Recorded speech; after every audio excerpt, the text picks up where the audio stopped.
The links to join the channel here over at SubScribestar, now over at Odyssey. Thanks to everyone over there. Odyssey is doing just amazingly so far. And the various other links, got a mailbox, want to mail me a comic. So no, Disney is, if they're backing off woke, I almost can guarantee you it's going to be temporary. With all this kind of stuff, what Disney and these other pop culture companies are talking about, believe it when you see it.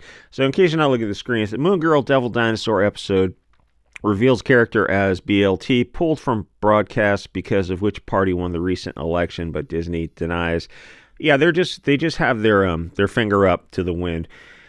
And people are talking about Snow White, and the general audience over on social media and these pop culture companies are indicating that they think the country is moving further to the right faster.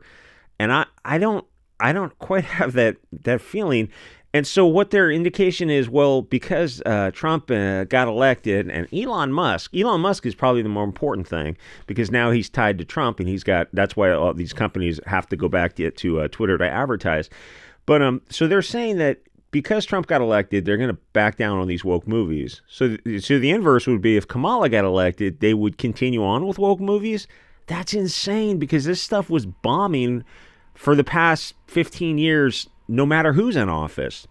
So I keep reading these articles about Disney and these subsidiaries making ABC making moves to the right, which logically would have an argument both for it and against it, depending on how you want to kind of historically analyze parties out of power.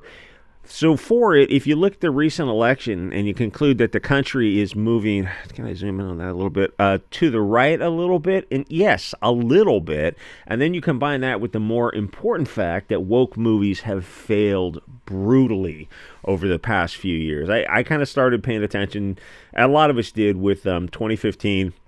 And who is that? Not Red Letter Media. Is that guy Mahler? The guy who does like 4-hour breakdowns on Star Wars that are better than Star Wars. I'd rather watch his videos breaking this stuff down. 2015 and then 2016 Ghostbusters, and by that time people knew, okay, something is really weird with Hollywood. They're making these horrible movies. Even though Ghostbusters 2016 wasn't as bad as people made it out to be. People were talking about it like it was a war crime or something. But I mean, they just continued in that direction of making movies that people kind of scratched their heads over.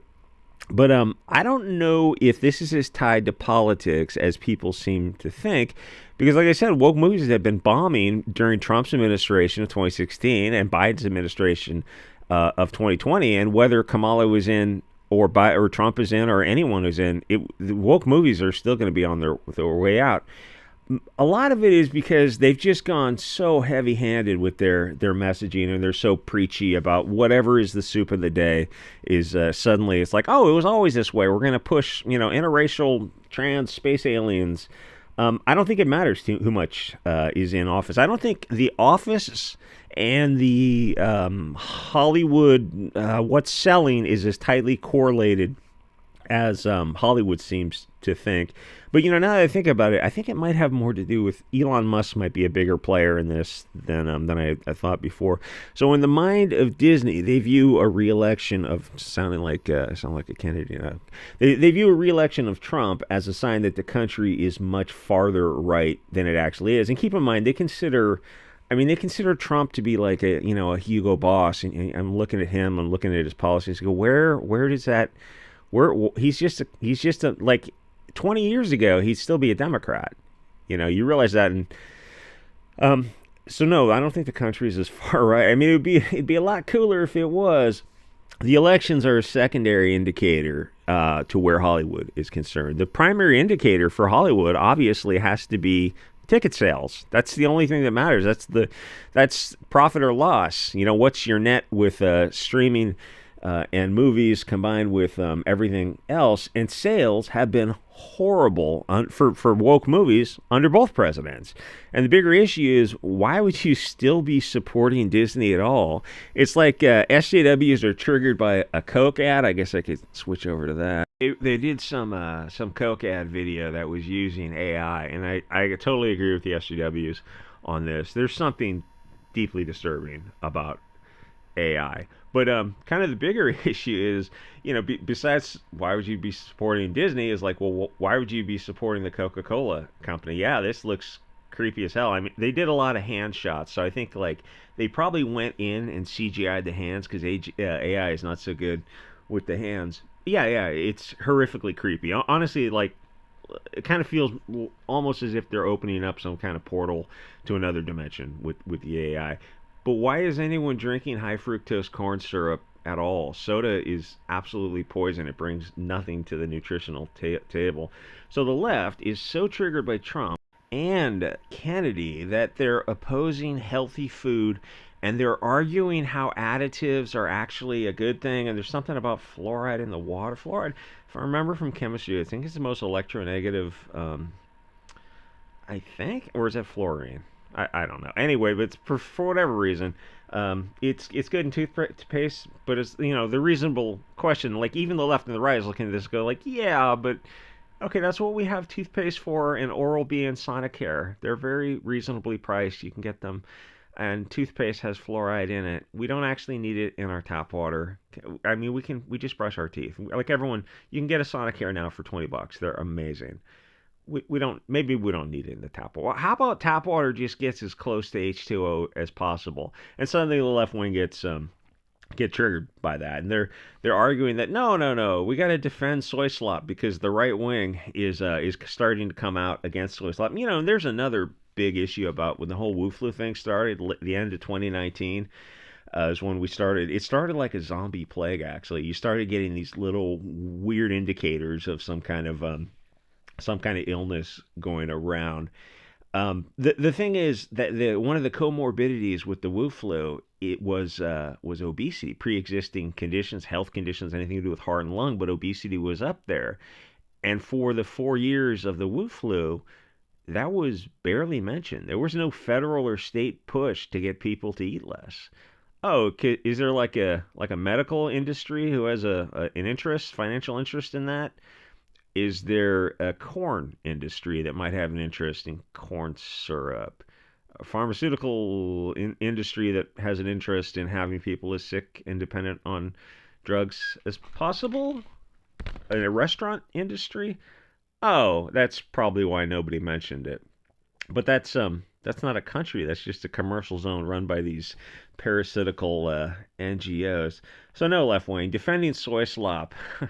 Great. Drink your Coke. Watch globalist Disney turn your kids BLT or whatever. So some of these SJW companies got so triggered when Musk bought Twitter that they said that they're pausing advertising a couple years ago, which means that they're just going to do whatever the blowing wind tells them to do. So now it's safe to go back to Twitter, and Disney is in deep trouble with its movies and streaming. The only thing they've got the parks and the cruise, and mostly they have old IP money coming in. Their old stuff is still selling tremendously in t-shirts and stuff from people who remember the 80s and 90s Disney and even earlier. That kind of nostalgia Mickey Mouse does really well. It's just recent stuff that is in the past decade is just bizarre. But they decided to go back to Twitter even after Elon Musk was doing some interview and he told Bob Iger to what he told them. So while the Guardian, Stephen King, and some other like kind of grade B celebrities you never heard of announced they're leaving Twitter, and most people are looking at this like, so you're like a celebrity housewife or something? Nobody failed rapper. Nobody knows who these people. We're going to Blue Sky. Good luck. We're going to this other globalist company.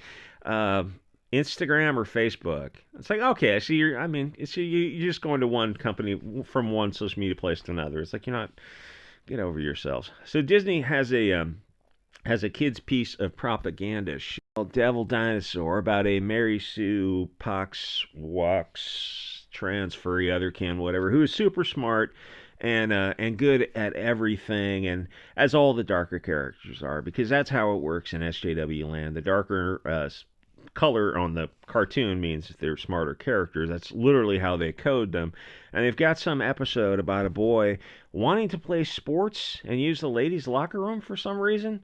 Because in their minds, a boy is a girl. And then the article mentions the antagonist. I thought to myself, well, the character will be blonde. The intolerant, istophobic sociopath who kidnaps children and puts them in a tournament of death. Like, what was that Arnold Schwarzenegger movie? It was based on a Stephen King book. I can't remember, is of course going to be blonde. And then I scroll down, and actually I was surprised it was an Asian woman. No, of course it was blonde, because Disney is run by these anti-white globalist lizard people from the reptilian dimension.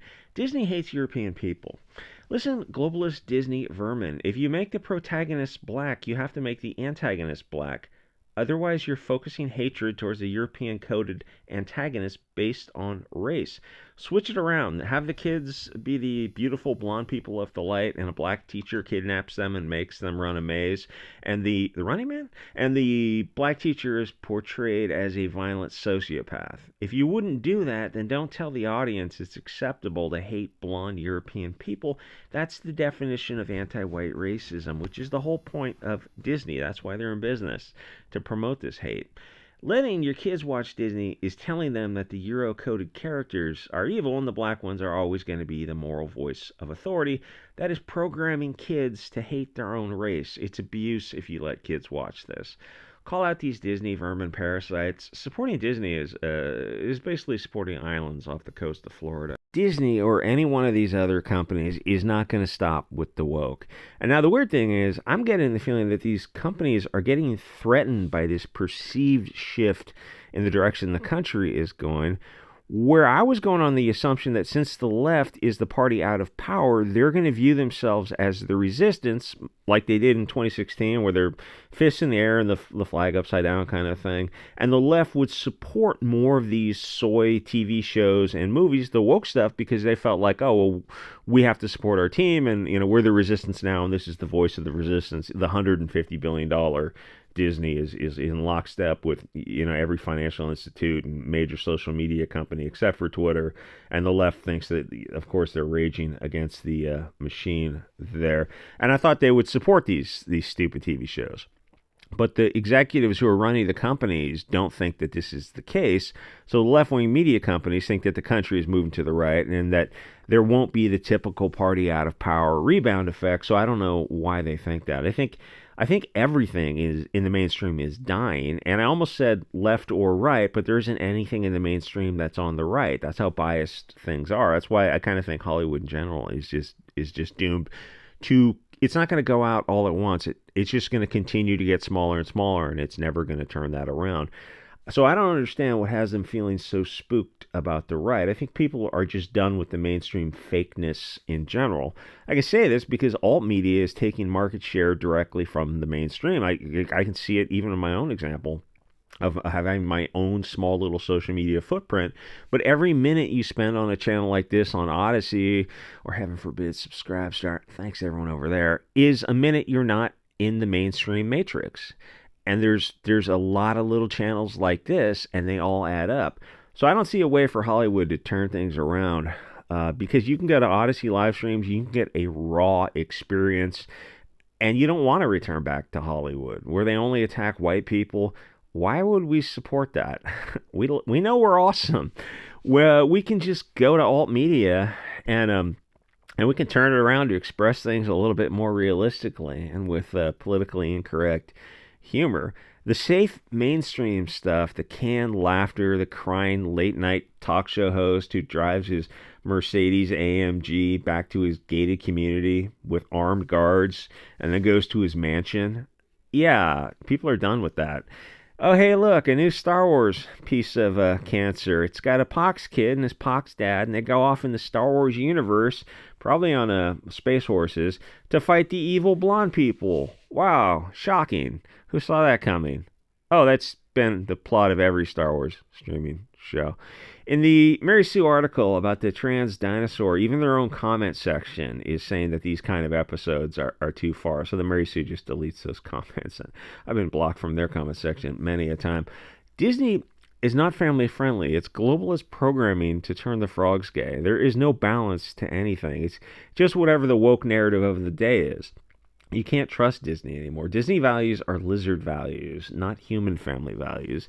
Most people with families are nationalists. There might be liberal and conservative aspects to it internally, but they value the sanctity of the family, where Disney is pushing this bullshit found family concept. Disney shows you the power of slowly boiling the frog in these gay woke waters, and you can change the direction of this company like they have done entirely. in just a few decades. If you compare Disney now from Disney from the 90s, and you're like, whoa, these are like, is it two different companies? It's like, well, yeah, slowly they slowly just move the direction of the compass heading piece movie by movie by interjecting a little bit of wokeism now, where to save Disney they need to turn it around very quickly, and they just don't want to do that. You'd have to, like, everyone involved in the company has these kind of woke values. It's these little incremental woke changes to the point where you've got trans black kids. I mean, if you this is the BLT flag or something, the colors, and you're like, this is a Disney episode for children, where you get these little kids. Every other episode's about BLM and how much they hate European people and European history, and there's no criticism about any other non-Euro group. And you look at this now and you compare it to the old Disney. It's like, did some communist demon take over, like some parasite that's consumed its host and is in total control? Yeah, that's why. I mean, there's nothing left of Disney. There's no turning it around, because the people at the top, you'd have to fire everybody at the people at the top to turn the company around. It's too corrupted to be saved. It would have to be bought out by another company.